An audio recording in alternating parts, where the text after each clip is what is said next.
proudly presents the What's in Your Head podcast.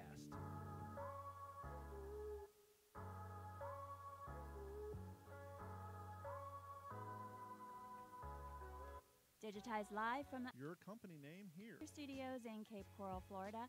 It's the What's in Your Head podcast with your hosts Gordon and Don Abernathy. What's up? What's up? What's up? OG5. It's fucking hurricane season. Yeah.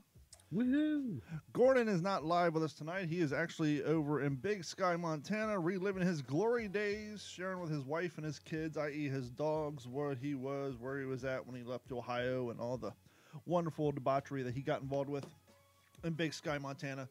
So Gordon ran to higher ground, which he didn't need to do because he was in Las Vegas, and meanwhile, me and Mike, no use for last name, are stuck in the swamp and in the middle of the cone zone.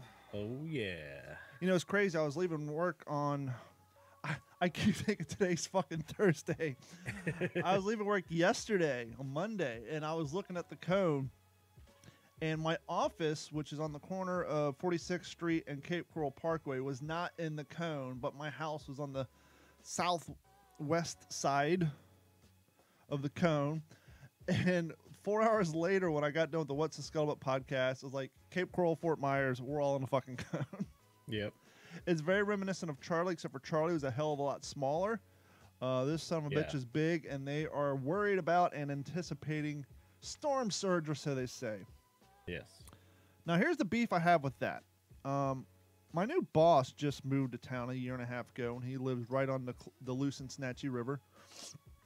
And he was concerned, you know, what should I do? They evacuated his area this morning. I said, well, you know, I've lived through 5 or 6 hurricanes. They've always talked about storm surge, and I've never seen it. But with that being said, if I tell you to stay in your house, this is going to be the year we fucking get it.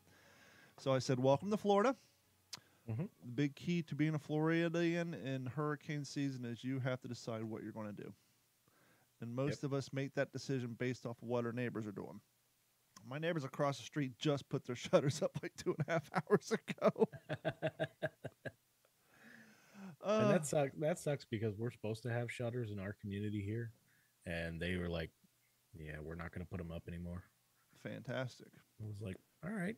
Well, hurricane shutters serve a more important purpose than hurricane shutters. Yes. They are crackhead repellent.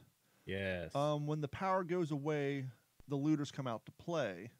Now, Yes. it's one thing if you're in said home, but if you're going to evacuate, I would strongly suggest you put your storm shutters up. I know you're saying, well, Don, all the crackhead has to do is get a cordless drill and a number 3. Yeah, and your neighbor will hear the drill whining and wonder why there's some weirdo taking down your storm shutters right 1 hour after. Because most people leave them up for at least a week because it's a pain in the ass to take them back down. Some people leave them up for the remainder of the season, especially if they see a hurricane or two. You know, it's funny. Carrie's like, it's too bad we can't keep our shutters up all year round because I'm sure it would bring the ambient temperature of all of our homes down greatly. Yeah, it probably would. Which, by the way, fuck you, Biden, and inflation. Have you noticed your electric bill's gone up about, $100 a month? Yeah. It's been hurting. Yeah. Mine went up $100, and that's after I got rid of the refrigerator in my garage that was running up. But anyhow, rewind, roll back, roll slack, rewind, roll track. But yeah, so hurricane shutters definitely work great for fending off the looters. And they do bring your temperature down, but boy, are they a fire hazard, which is why you can't keep them up. Interestingly enough, after what was the one that kicked my ass for 16 days? Was that Irma? Yeah, Irma was the last one that rolled through here. After Irma came through, and that was a busy season, the Lee County Sheriff deputy down the street of my house kept his hurricane shutters up on like 85% of his house for like almost a year. I'm like, I thought that was a fire hazard. A little excessive. Yeah. Yeah, that's Morgan Long. What's up, Morgan Long? Hope you're doing $160 per month. Mine went up, he says. Yeah, that's about right. And I thought, well, maybe my AC needs some work because, you know, I've been sucking it out. Not my water heater, by the way, is still fucked. Yeah. But so I asked I'm like, maybe our AC needs to have some. Maybe it's running too much. But I asked my boss at work, I'm like, has your electric bill gone up? He's like, the electric bill here at the office has gone up about $110, and my electric bill at home has gone up about $110. I'll say, okay, then it's basically $110, $120 across the board for everybody. Yeah, it's so everybody. clearly it's everything has to do with inflation. Everybody's getting fucked. Yep.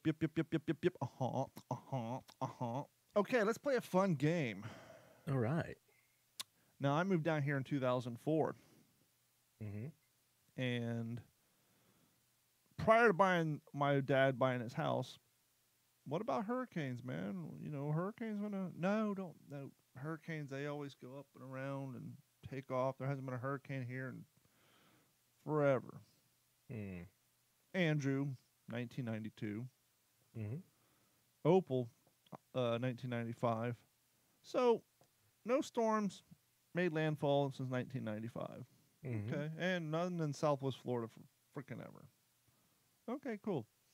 My dad bought his house, and we moved out here in 2004. How many hurricanes have you lived through, Mike? If you can guess them all. And this is a game for you too, Morgan Long. let's see. If you were born around the time, does that count? If you were in the state and lived here and didn't evacuate, and you wrote it out, how many storms? Obviously, it's harder for you because you've lived here forever and a day. Yeah. But it's really not that many more. You were born in what, 85? No, me? 92. Andrew. Okay, so this is actually not that hard. I will give you this answer. Your answer is +2 than the rest of us. Okay. Yeah. So from the time you were born to the time that I moved down here, you only lived through 2 hurricanes. So can you guess how many hurricanes you've lived through plus those 2? 1, 2, 3, 6 or 8. Just throwing that number out there. Well, I have to subtract Michael because that didn't hit our area. So Michael was 2018. That hit the Panhandle, so that doesn't count. Yeah. So you lived through Andrew, which hit Homestead, which I don't know if you guys dealt with that over here. Opal, that's Pensacola, so I don't think that counts either, right? Because you lived here in Southwest Florida, so that don't even count either. Maybe Andrew, you got some strong bands, but that just goes to show it's even more right. Prior to me moving down here, you weren't directly affected by any hurricanes in your entire lifespan. Right. So from 82 to 2004, you were smooth sailing with biscuit wheels. You maybe got a band or two off of one of those previously mentioned storms. Right. Since I moved down here, if we scratch Michael off the list, we have lived through 1, 2, 3, 4, 5, 6. This will be our 7th fucking hurricane since 2004. Charlie was the worst. Yep. That was Cat 4. Landed in Port Charlotte, not too far from my dad's house. I lived in Fort Myers on a second-floor apartment. No air conditioning for a week. And that was in the middle of... Was it in August? No. When was that? Yeah, August 13th. Middle of fucking August. Hence the name Charlie. You can tell how far in a month it is based on the name of the hurricane. That sucked. I remember sitting in a bathtub of just cold water, just trying to fucking cool down. Yeah. All you had was 4 windows on the front of your apartment, no through breeze, nothing. So I finally hopped in a car and was just like, fuck this, I'm going to my mom's house in Kentucky. I'm getting the fuck out of here. Made it to outside of, I don't know. Probably about, I don't know, 4 or 5 hours in the trip. Not quite out of Florida yet, but damn near it. Got a phone call. Hey, power's back on. And you know what the bitch of it was?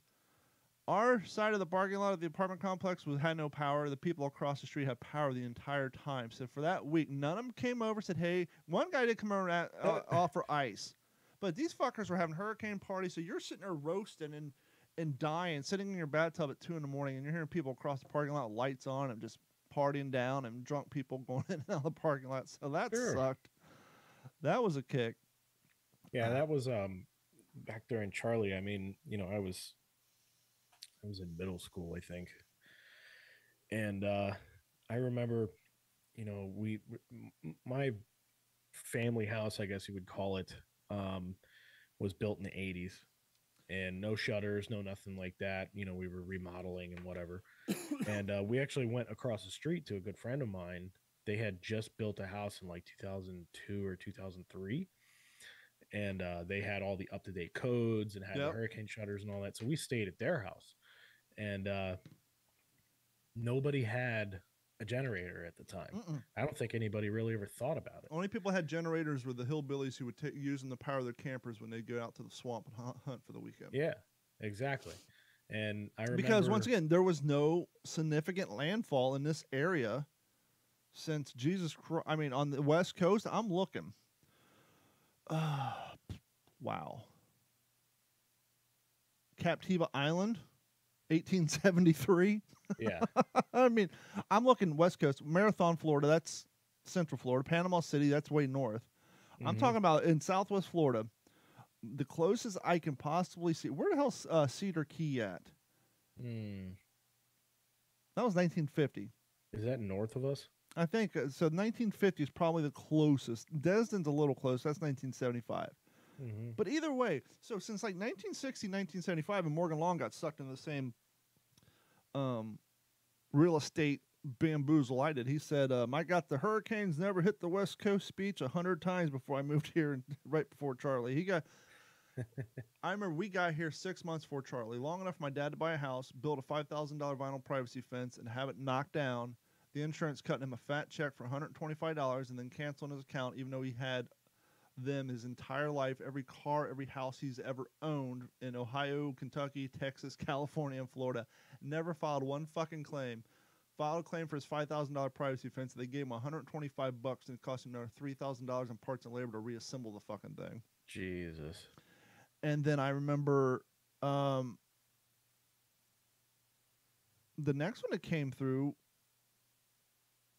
Ivan didn't affect us too much, but it went over.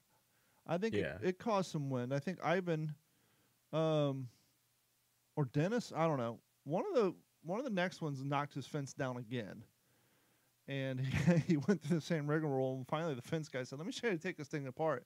So during and I'll probably regret this, but during Irma, my dad and I both took our fences down because basically at the top of the vinyl privacy fences, there's thumbs, and you take vice grips and squeeze them, and they pop out of the post, and then you can just take the slots out.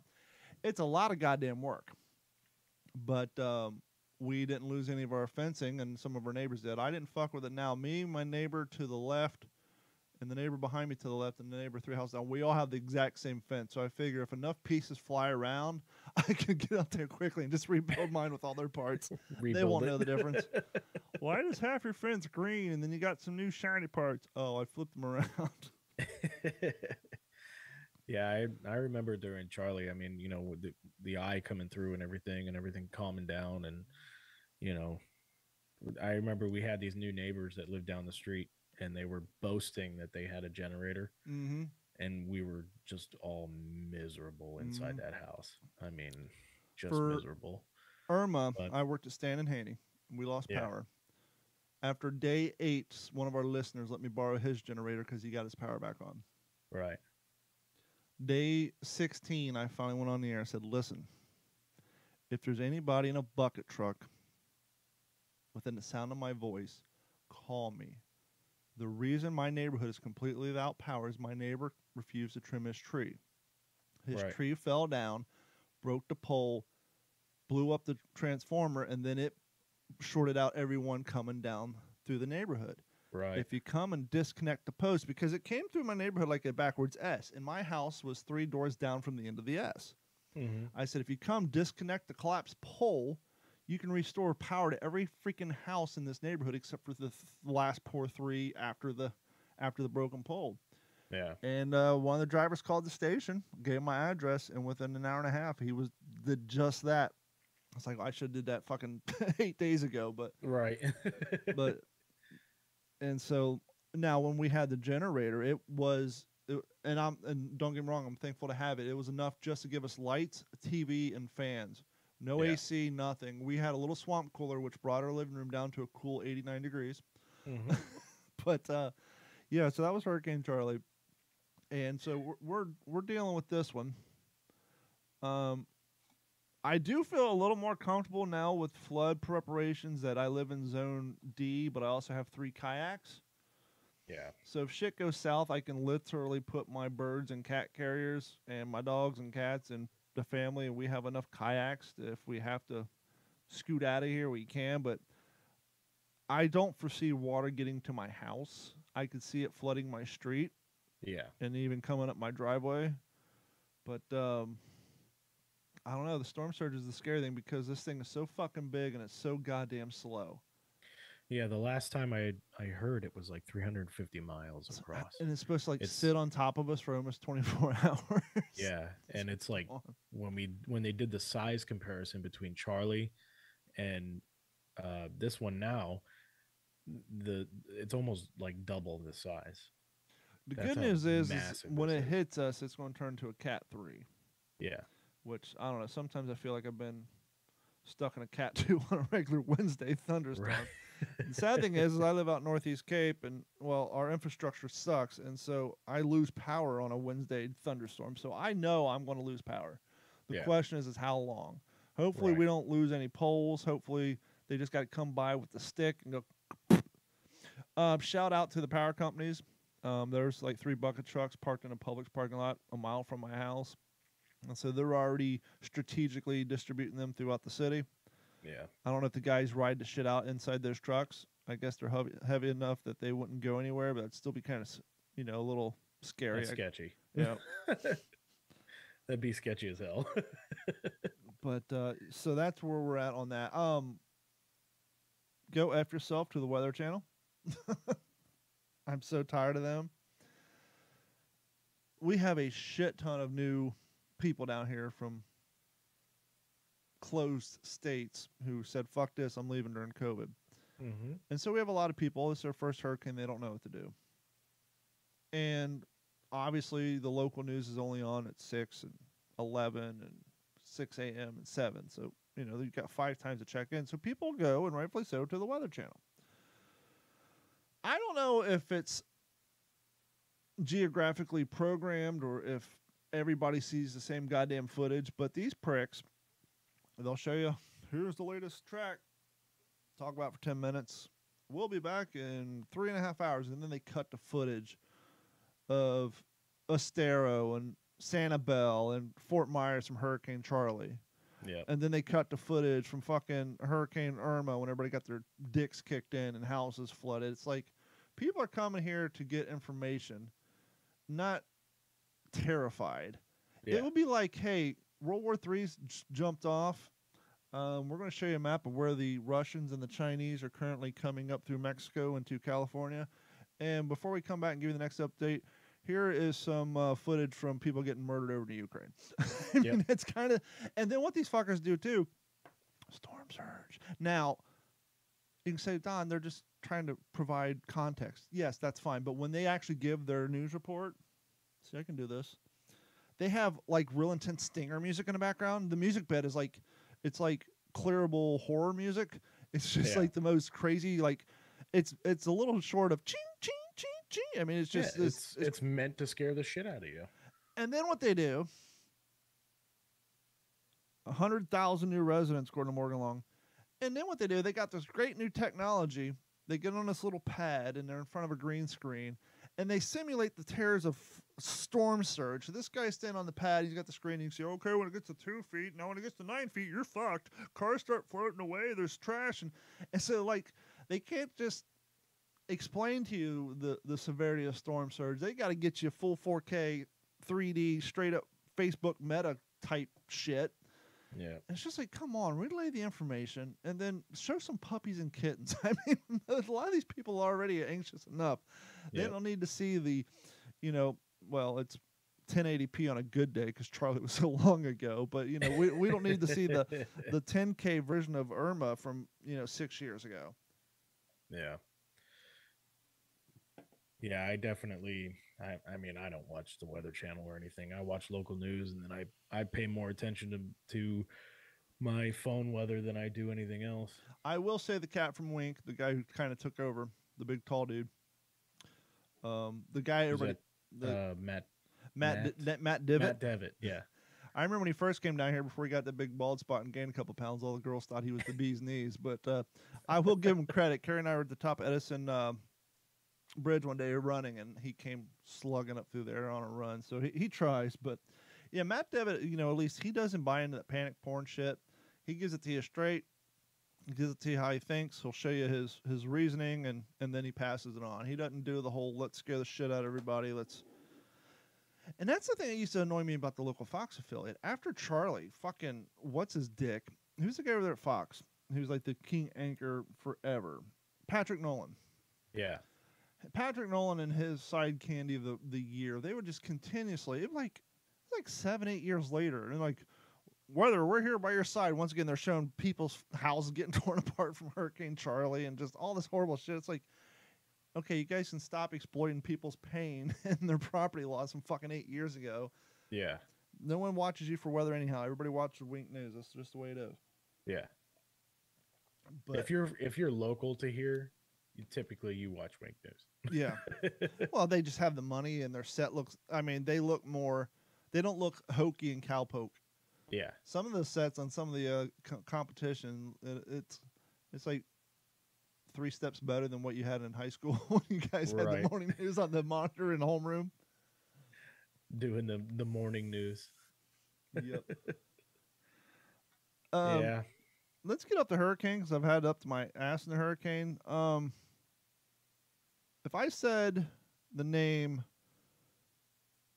where the hell did it go? Nord Stream 2. Do you know what that is? Say again? Nord Stream 2. Not familiar. No, okay. Nord Stream 2 is the big, humongous pipeline that comes out of Russia to provide fuel for basically that entire side of the planet. Okay. And so when Germany got dumb and said they're going to go green and shit blew up in their face, now they're buying oil off of Russia. Right. And it's kind of how Russia has been able to throw their weight around and not get so many people pissed off that they invaded Ukraine because, well, they have all the oil. And with power comes power. Dateline, 14 minutes ago. Blast predicted Baltic pipeline leak. Sabotage seems likely. Warsaw, Poland, according to the AP.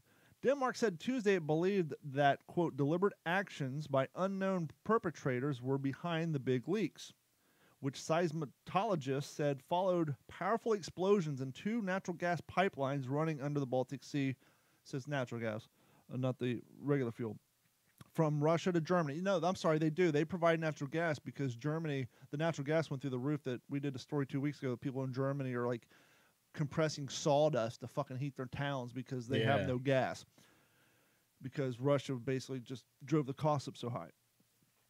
So the seismologist said following the powerful explosions in 2 natural gas pipelines running underneath the Baltic Sea from Russia to Germany. European leaders and experts pointed to a possible sabotage amid the enemy standoff with Russia provoked by the Ukrainian war. Although filled with gas, neither pipeline are currently supplying it to Europe. Quote, it is the authorities' clear assessment that these are deliberate actions, not accidents, Danish Prime Minister said. Now, keep in mind, we basically have 2 natural gas pipelines. I'm sure maybe they closed a valve somewhere, but at some point there was natural gas just leaking into the Baltic Sea. Beautiful. So how's that for environmental damage? The incident overshadowed the inauguration of the long-awaited pipeline that will bring Norwegian gas to Poland to bolster the continent's energy independence from Moscow. The first explosion was recorded early Monday, southeast of the Danish island of Bornholm, said Bjorn Lund, director of the Swedish National Seismic Network. A second stronger blast northeast of the island that night was the equivalent of a magnitude 2.3 earthquake. On my head. See me when you have a Cat 5 hurricane, assholes. Seismic stations in Denmark, Norway, and Finland also registered the explosions. Sorry, a little advertisement just popped up and pushed my paragraph 3 paragraphs down, so I got to scroll. Quote, there's no doubt this was not an earthquake, Lund said. On Wednesday, Danish Defense Minister Morten Blavatsky will travel to Brussels to discuss the leaks with NATO's chief, Jens Stoltenberg. There's a lot of Danish people on this story. Denmark's foreign minister, Jeppe Gooft, said nearby Sweden, Germany, and Poland have been kept informed and, quote, we will inform and reach out to Russia in this case. He said Denmark's Foreign Intelligence Service did not see any increased military threat against Denmark after the 3 leaks, blah, blah, blah. Why am I reading all this? Why, Don?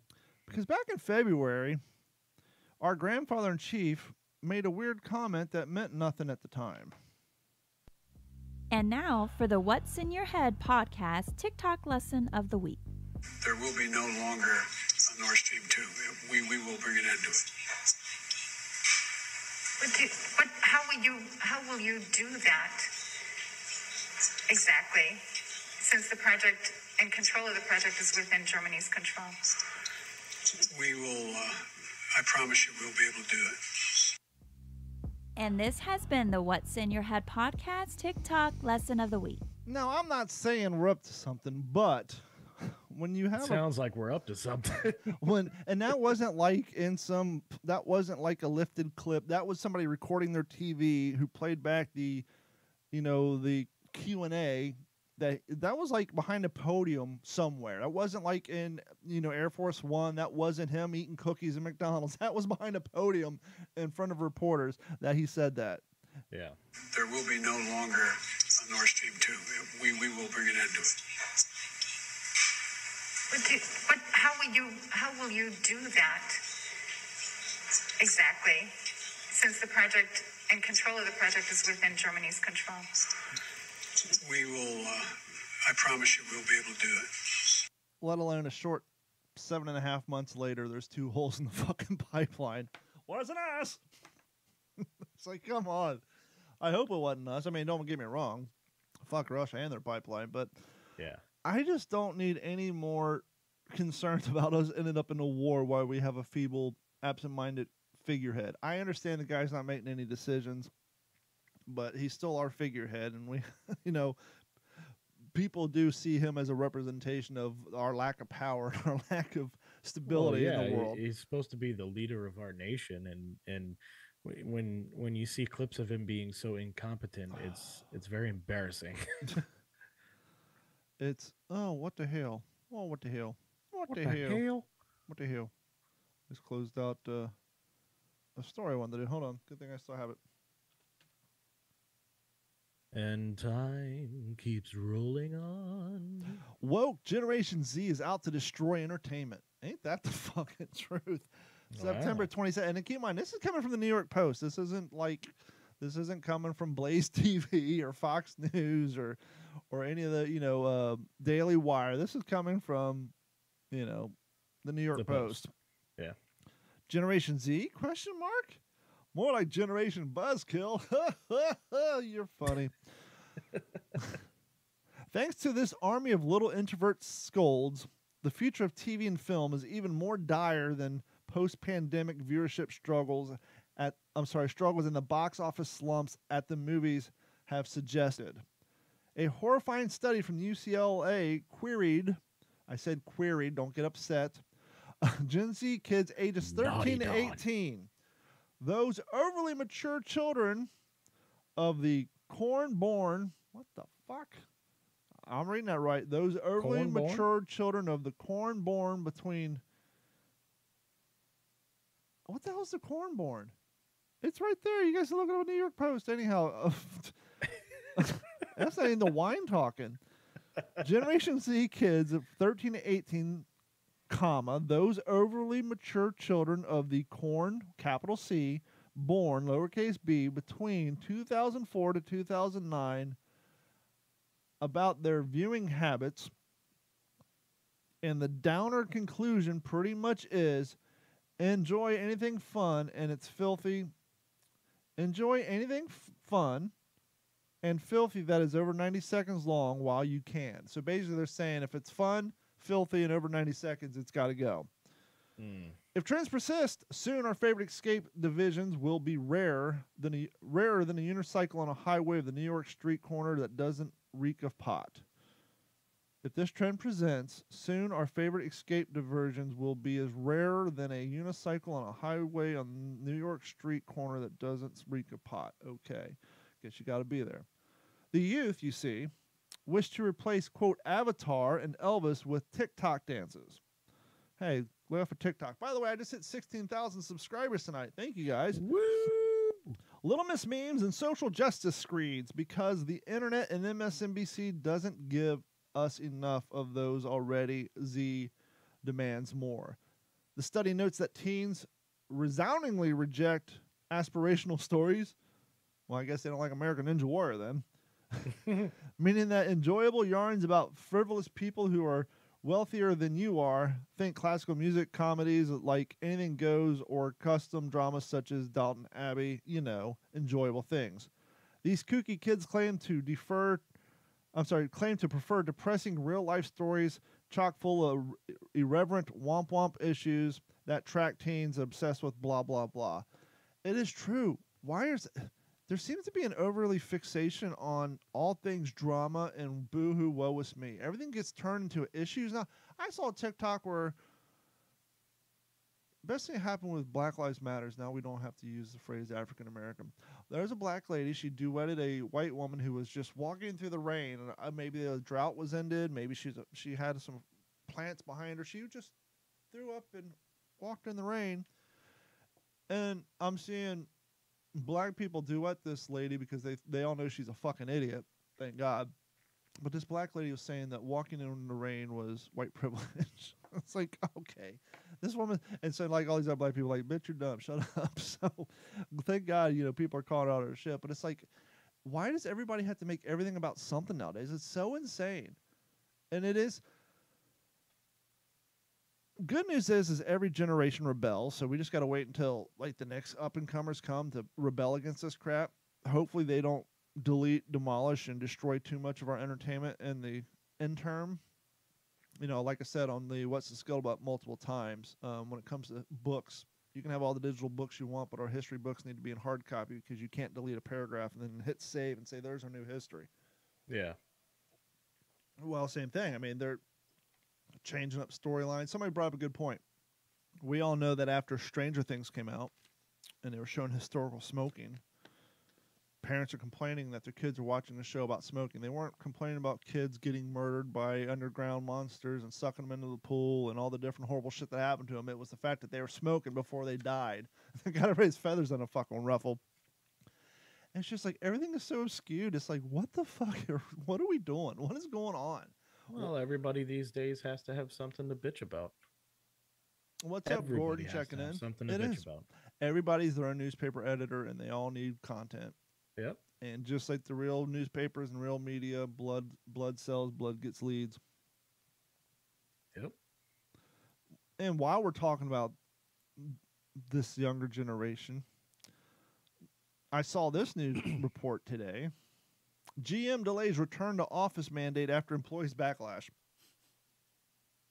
So GM finally said, hey, obviously the assembly line cat's been there the whole fucking time, but all you office workers, apparently they've been working from home. They're saying, hey, let's reel it in.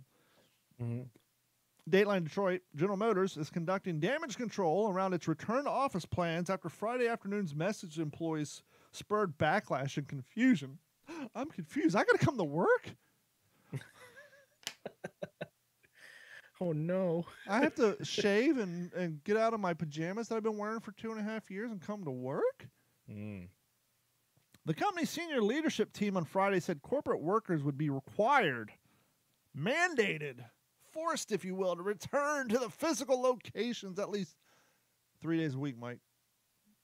That's it? That was enough to send these fuckers over the edge. I got to peel out of my PJs and put some shoes on 3 days a week. Yeah. Beginning later this year, in what the company called its evolution of its current remote work policies. On Tuesday, a second message walked back that timing and clarified the company won't be mandating special and office days, instead leaving that up to the decisions to the individual team members. Quote, our plan was always and still is collaboratively design the solution that best balances the needs of our enterprise with the needs of each of every you. Mm. The needs of the many outweigh those of the few. Mm-hmm. Socialist and communist cries to office. Read the memo, which was signed by CEO Mary Barra and other executives, a copy of which was viewed by CNBC. The following message says, no worker will be required to return to orifices sooner than the first quarter of next year. Quote, while we have mandated a highly collaborative culture over the past 2 years with a very challenging time, we all had our pacifiers. The intangible benefits of in-person collaboration are going to be crucial success factor because Toyota's kicking our asses in sales as we move into the period of rapid launches. The Tuesday message says, the evolution is about being ready for the next phase of our transformation. Our transformation. Now that still gets me 3 days a week. Look, I get it. You've had the luxury. I'll repeat that.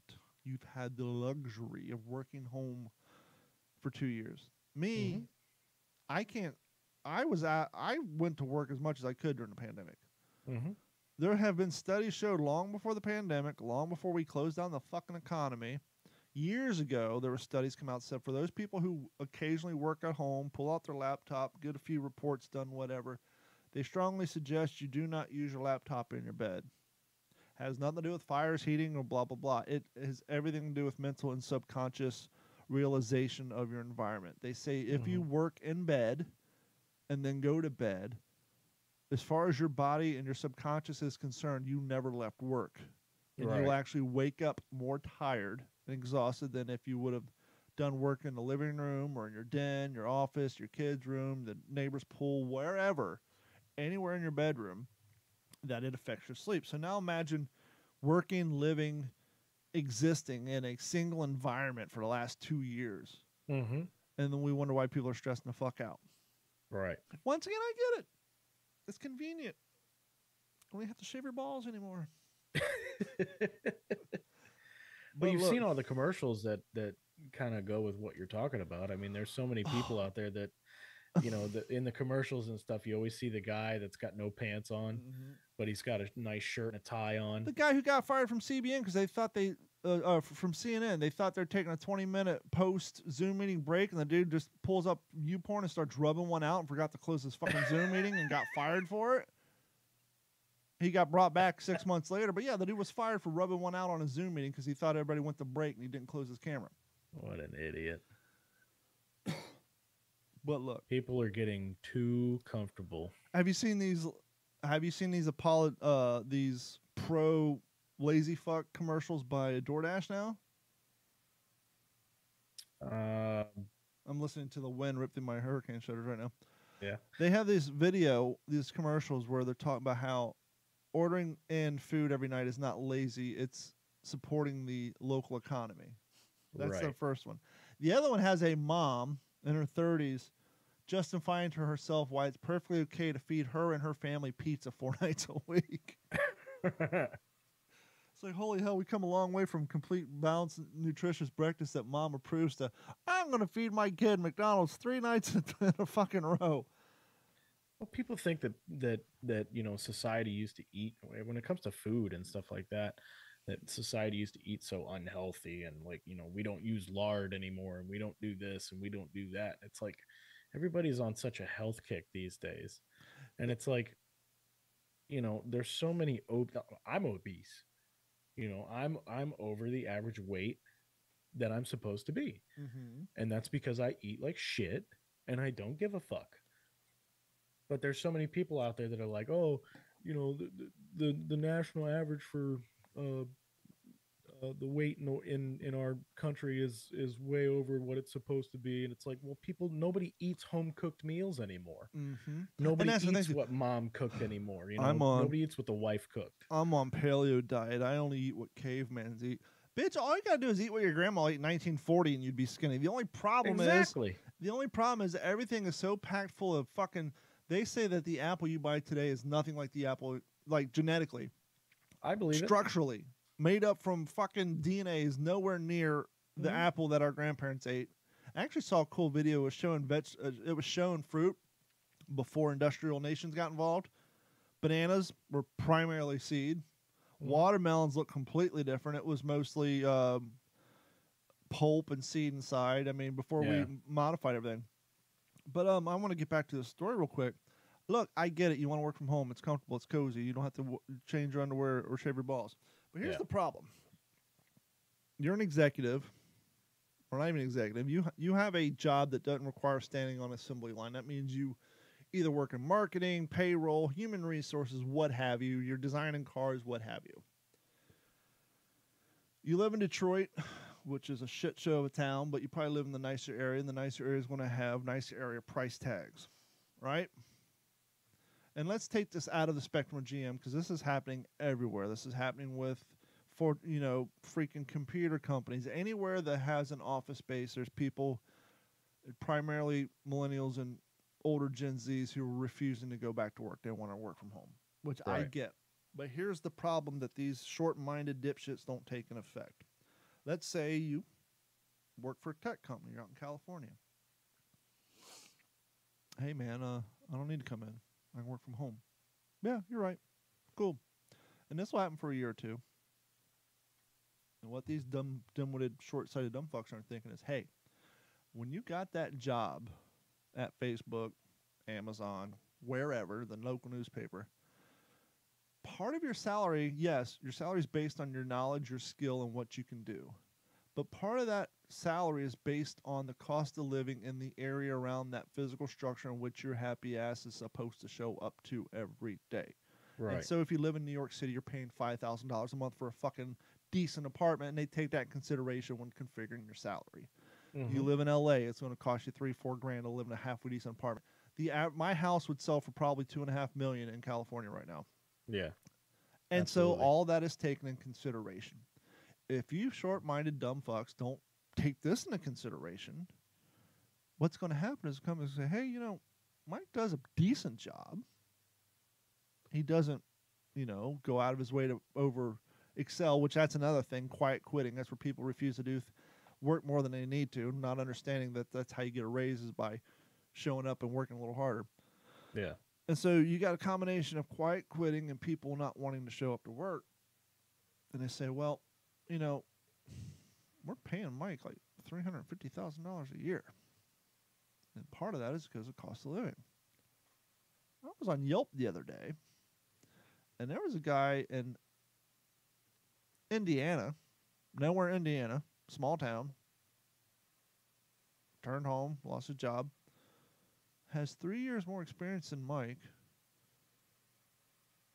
and the cost of living, the average house there is $200,000 for a 5-bedroom. His mortgage is $1,200 a month, and he would be living high on the hog and like a goddamn millionaire if we paid him $230,000 a year. So, are we going to pay dickhead Steve, who's quiet quitting, refusing to show up to work, $330,000 a year just so he could live a decent life in California? Or are we going to let him go and outsource to Mike, who lives in Illinois, who would be more than happy to make $120 grand a year? Right. And so your shit's going to start getting outsourced because you're proving that your job can be done anywhere. Well, great. That means I can hire somebody who lives in freaking Thailand with the exchange rate and pay them 90 grand a year.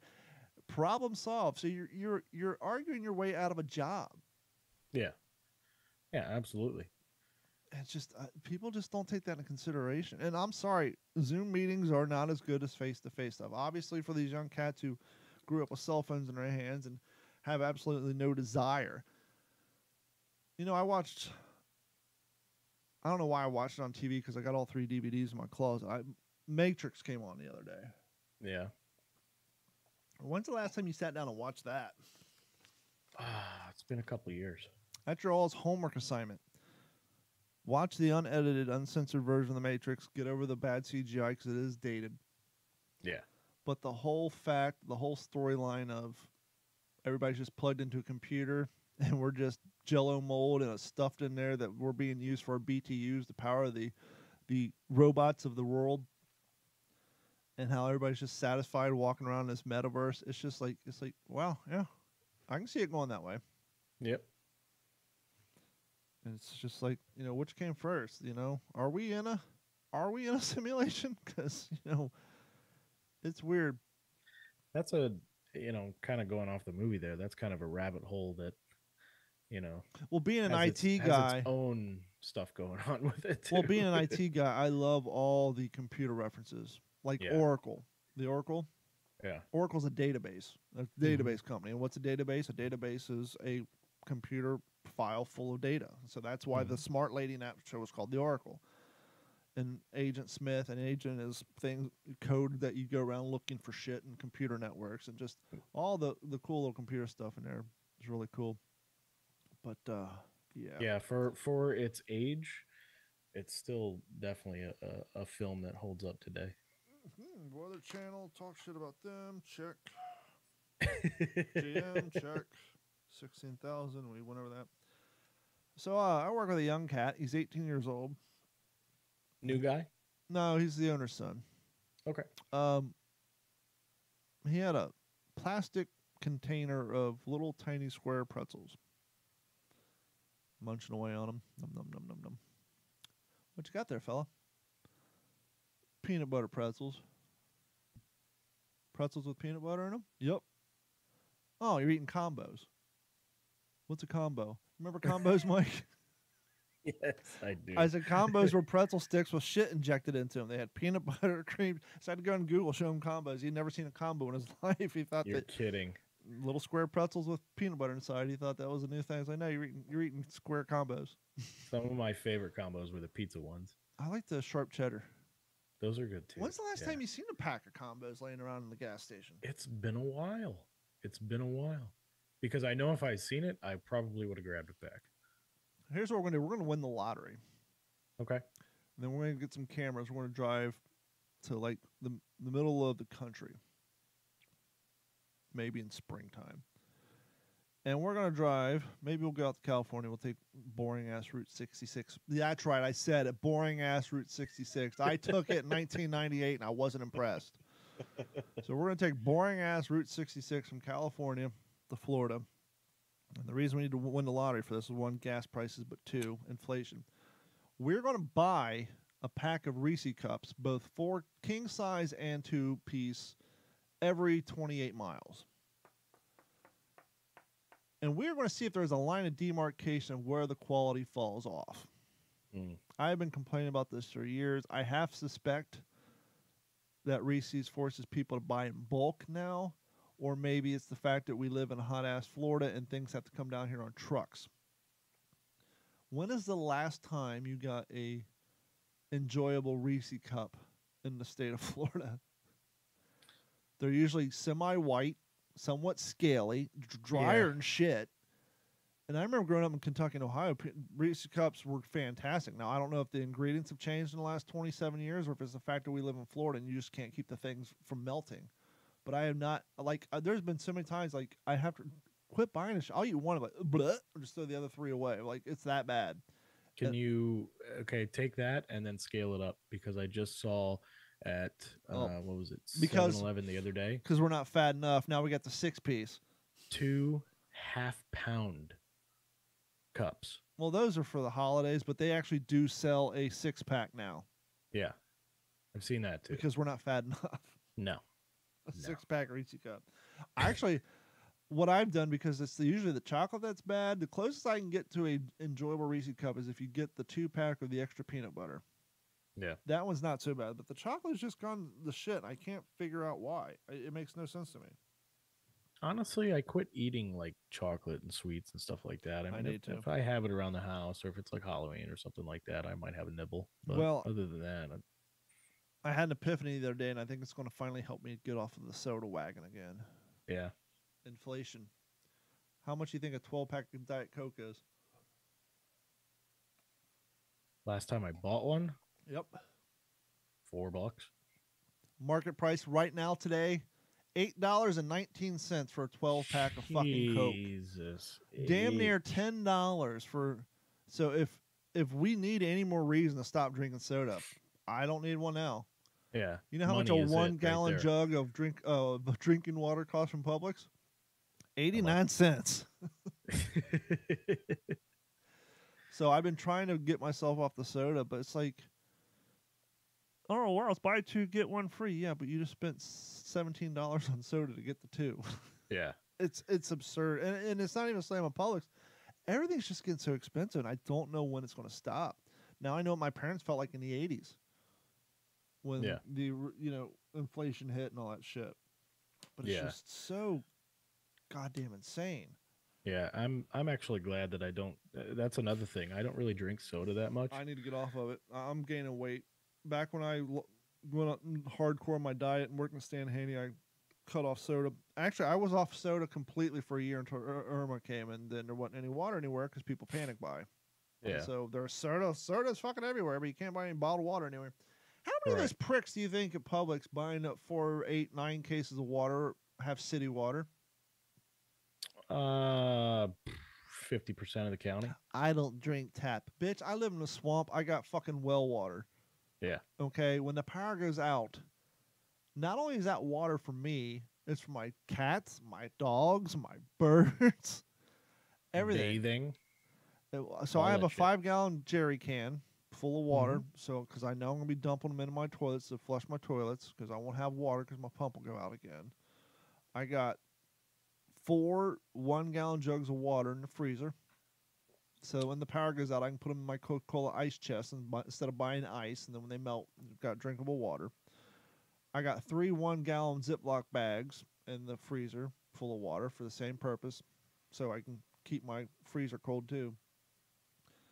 I got like 4 pallets of, 4 24 packs of bottled water, a couple of cases of soda, and some Gatorade, and some tea, and 2 bottles of wine. But it's like every time I walk into Publix, man, it's like $100 here.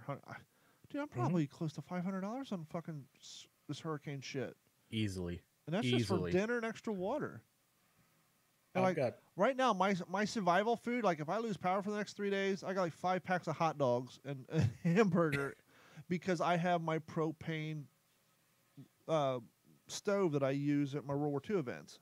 Yeah. And so like on Friday, I went and got 2 more cans of the mini propane cans. And, if we don't have power, I can at least cook hot dogs, pancakes, and hamburgers on that thing. And I can make coffee on it and boil water and all that shit. So, but yeah, it's just like I see these people walking around. And I'm seeing videos on TikTok. People like, before the storm comes, you can just pour your tap water into shit, and you got plenty of water. Well, no reason to go buy up all the bottled water. It's different when you have well water. I mean, I brush my teeth, and obviously I boil water, make tea, and all that. But you're not exactly going to go to my tap and pour yourself a glass of drinking water unless you're dying of thirst, just because it tastes like well water. So it tastes horrible. I mean, I grew up in Southwest Cape, so before city water came through, I grew up on well water, and I mean, you get used to that smell and the way that it tastes, and when you're bathing in it and stuff like that. But that's what blows my mind about some of the customers that I deal with on a daily basis around here. It's like probably 95% of them are actually from out of the state, and they come down here. And even though they're on city water, they're like, "This water is horrible. I want to get a softener system, or I want this, or I want that, or I want this." And it's like, look, I tell people all the time, I grew up on well water. I'm still alive. Yep. Your city water. I grew up on city water in Columbus, and I'm still alive. Yeah, I mean, your city water problems are nothing compared to everybody in North Cape right now. Hold on one second.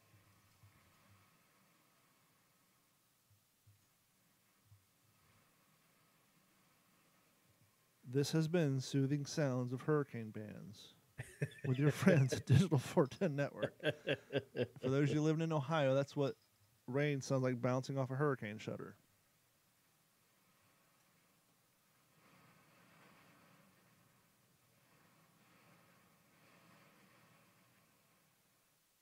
What do they call those TikToks? ASMRs? Yeah.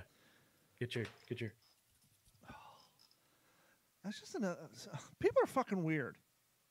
Well, yeah. Let's talk about toys. Toys? All right. One thing we all look forward to every year, well, not all of us, but people on radio particularly, they look forward to the Rock and Roll Hall of Fame nominees because it gives them something to talk about, and the Toy Hall of Fame nominees. And so that's where we're at today. It's the 2022 nominees for the Toy Hall of Fame have been announced. I'm trying to scroll past all the editorial bullshit and see where they're at. Okay, I'm just going to read the story as is until we can find it. Oh, okay, here we go. Nope, that ain't it. From our friends over at the NPR, it's a crowded field this year for the Hall of Fame candidates. Some are expensive, some are cheap. The youngest is only 27. The oldest, well, it's hard to know exactly how old the spinning top has been around. Some people say they ripped off the dreidel, but we won't go there. But suffice it to say, they appear to be ancient Greek pottery. There's bingo, the classic lottery game that dates back to the 1500s. There's Nerf. There's the humble piñata. All are contenders for the coveted handful of spots of the National Toy Hall of Fame, a long-running exhibit hosted by the Strong National Museum and Play in Rochester, New York. Quote, all 12 of these toys have what it takes to be contenders in the class of 2022, said Christopher Benish, the museum's vice president of collections, in a statement. Since the Hall's founding in 1998, 77 different toys have become Hall of Famers. About half are brand new toys like the Radio Flyer Wagon. Half of them are branded toys like the Radio Flyer Wagon, Legos, and the Rubik's Cube. But others are beloved generic toys from the teddy bear to the paper airplane to the cardboard box. And potential Hall of Famer inductees. The Strong looks for 4 qualities, museum officials say. Iconic status, enough longevity to be enjoyed by multiple different generations, a sense that the toy fosters learning, creativity, and discovery, and some kind of innovation play in toy design. This year's 12 finalists also include Racco, not sure what the hell that is, Spirograph, and the Breyer model horses.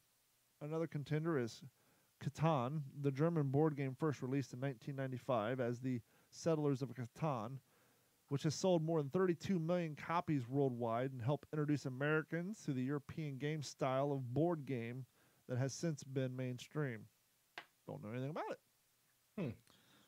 The most common heyday for this round of nominees is, well, the 1980s because, after all, Stranger Things. Pound Puppies, Masters of the Universe, that's He-Man for the uninitiated, the card game Phase 10, and the electric light toy Light Bright. Classic. Whose bid for the Hall of Fame comes on the heels of noteworthy appearances in the newest season of the Netflix hit Stranger Things. I didn't pre-read this. I didn't know they were going to Stranger Things routes. I just blame all the 80s trend on Stranger Things. These 12 toys span the history of play. The top is as old as civilization itself, and bingo has been played in some form for hundreds of years. Masters of the Universe and Pound Puppies became classics in the 80s. But they, too, have greatly influenced the world of play. Because there's nothing better than a big muscular dude in a loincloth riding on a tiger. Yeah! Tell me you didn't have gay representation on TV until the 2000s. Please. Last year, 3 inductees were American Girl Doll, the board game Risk, and that dry, gridded material consisting of small, loose pieces of rock, soil, minerals, and gemstones, more commonly known as sand. That's right. If you're paying attention, you got a half a buzz. Last year's nominees into the Toy Inductee Hall of Fame, there's only 3 of them, was the American Girl Doll, which, for those who don't know, is about a $300 customizable doll. The board game Risk. And last but not least, sand. The public can vote from September 21st via the Player's Choice ballot. An advisory committee will make the final decisions, though, so don't even waste your time. So I wonder who the big winner is going to be. I'm going to say Pound Puppies. I'm putting all my money on the Pound Puppies. I wonder if My Pet Monster Pet's in there. My Pet Monster. You know you were poor. As part of the 12? No, just in general. You know you're poor when all you wanted in the world was My Pet Monster, and that $28 is just a little too much. But I do remember, like 5.5 years later, I did get the My Pet Monster pet, which was the dog that belonged to My Pet Monster. You don't even know what My Pet Monster is, do you? I'm not familiar. It's a little. Was that you were born in what? 78. 78. It was a little purple monster-looking thing. It had little plastic chains on him, and he had a corduroy stomach and a big ugly nose, and had a cartoon. My Pet Monster Toy Hall of Fame. Let's see if he's in there or not. Teddy Ruxpin. That's another one I wanted that I couldn't have. Teddy Ruxpin was a teddy bear that had a tape cassette built into the back of it, and its mouth and eyes moved when you played the cassette tape. And so it would read you stories, and it looked like it was talking. Let's see. National Hall of Fame. Nope. No My Pet Monster in there yet. Oh yeah, I vaguely remember that. Like that was like my brother probably had one. Mm-hmm. Or something like that, or a friend probably had one passed down from his brother. Yep. Yep, I remember that. Let's see if we can find a My Pet Monster commercial and relive my glory days. 1986. My Pet Monster. He's bigger than big. When he fights battles, he always wins. And he's your friend, too. He breaks his chains. The thing's the size of like a 6-year-old. Maybe that's why I couldn't afford one. And you will break away, too. With My Pet Monster, you're busting loose. He's got it riding on the handlebars of his bike. He's riding through the neighborhood. And scary. He's got it at school, scaring the girls on the playground. And helps people, too. And he's your friend, too. My Pet Monster plays all day. Tough. Awesome. Looking great. How tall was the My Pet Monster? I think it had to be 3 feet. And all your friends will want him for their friends, too. My Pet Monster has breakaway chains from Amtoy and Yeah, American it did. Breedings Company. Now, I didn't have that. I had the My Pet Monster Pet. Let's find that bad boy. My Pet Monster Pet. Yeah, here we go.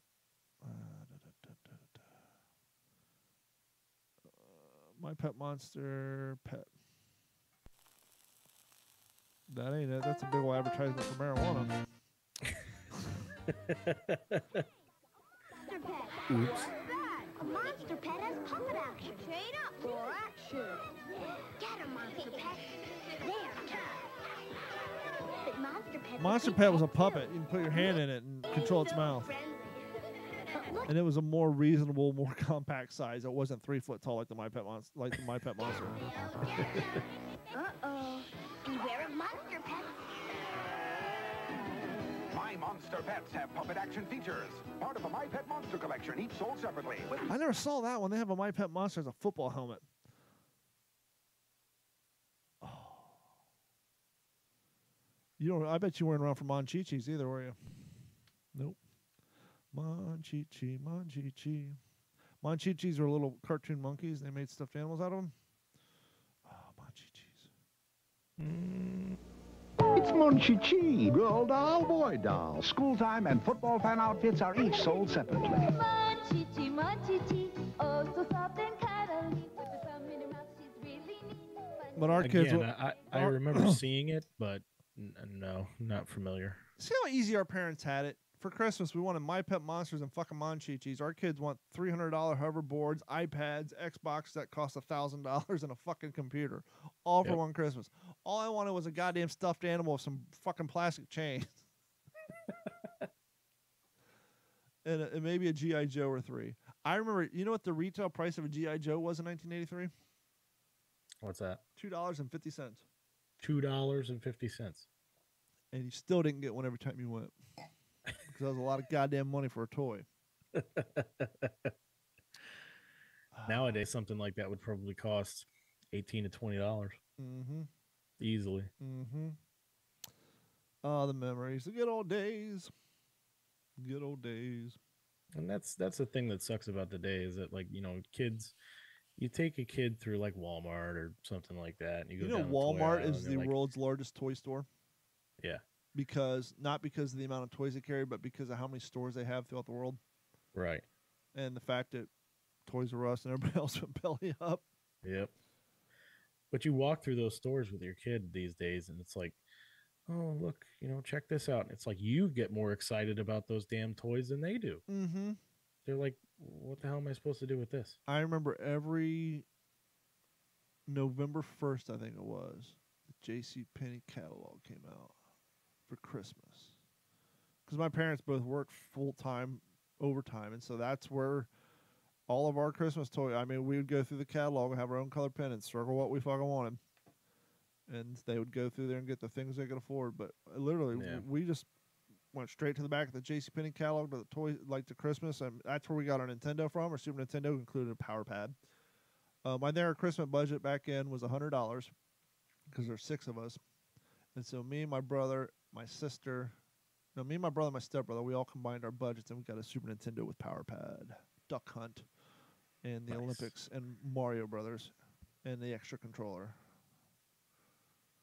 But yeah, nowadays it's just perfect gift. I had to educate my daughter that that the items that she gets on Amazon weren't made by Amazon. That those stores are just people who go buy shit and then they sell Amazon. A lot of the stuff is by Amazon proper, but most of that shit's it's a prettier eBay, pretty much what it is. And I'm like, before we buy it on Amazon, let's go see if we can find it somewhere else. But anyhow,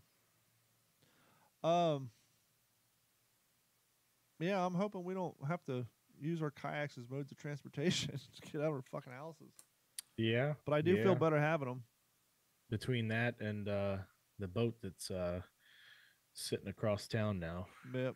So you have to paddle to get to your boat. Yeah. We can watch the alligators and the sharks fight it out. Gotta be like one of those stupid movies. Sharknado. Big old gust of wind just came through. All right. Well, guys, I think that's going to wrap it up for this hurricane edition of the What's in Your Head podcast. I want to thank each and every one of you for your continued support. And if you would like to support us, please head over to d-410.com or what'sinyourhead.com and click on that Patreon link.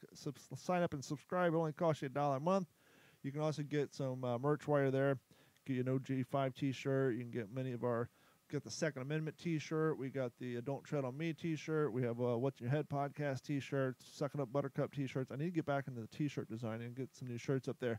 And while you're at D-410, please click on the Tackle Your Personal Best link and go check out Mike and Ron over at the Tackle Your Personal Best Fishing podcast. I did go fishing today. I thought maybe the bass would be active. Only thing I caught was a 3-foot long gar on a crankbait.